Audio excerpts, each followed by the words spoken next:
KPCC jumbo ഭാരവാഹി പട്ടിക പുറത്തു വന്നപ്പോഴും അസംതൃപ്തിയുമായി നേതാക്കൾ. പ്രധാന നേതാക്കളെ തഴഞ്ഞെന്ന് എ ഗ്രൂപ്പിന് അമർഷമുണ്ട്. സെക്രട്ടറി പട്ടിക പുറത്തു വരുമ്പോൾ അസംതൃപ്തി കെട്ടടങ്ങുമെന്ന കണക്കുകൂട്ടലിലാണ് നേതൃത്വം.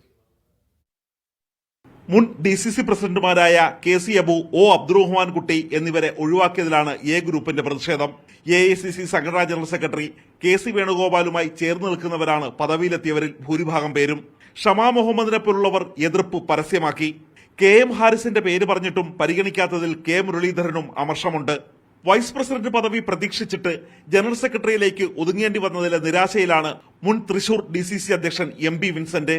അസംതൃപ്തി വാർത്തകളെ കെ.പി.സി.സി തള്ളി. കോൺഗ്രസ് ഒരു ജംബോ പാർട്ടിയാണ്.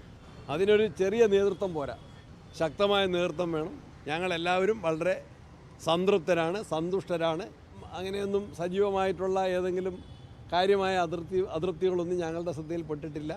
സെക്രട്ടറിമാരുടെ പട്ടിക വൈകുന്നതിലെ വിഷമം പ്രതിപക്ഷ നേതാവ് പങ്കുവച്ചു.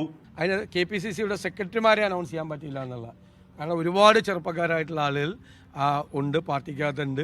അവരെയും കൂടി ഒന്ന് അക്കോമഡേറ്റ് ചെയ്തുകൊണ്ടുള്ള കെ.പി.സി.സി സെക്രട്ടറിമാരുടെ പട്ടികയും കൂടി വന്നിരുന്നെങ്കിൽ നന്നായിരുന്നു എന്നുള്ള ഒരു അഭിപ്രായം മാത്രമേ ഞാൻ അതിൽ പങ്കുവയ്ക്കുന്നത്. കെ.പി.സി.സി സെക്രട്ടറിമാരുടെയും എക്സിക്യൂട്ടീവിന്റെയും പട്ടിക അടുത്ത ആഴ്ച പുറത്തുവിടാമെന്ന കണക്കുകൂട്ടലിലാണ് ദേശീയ നേതൃത്വം.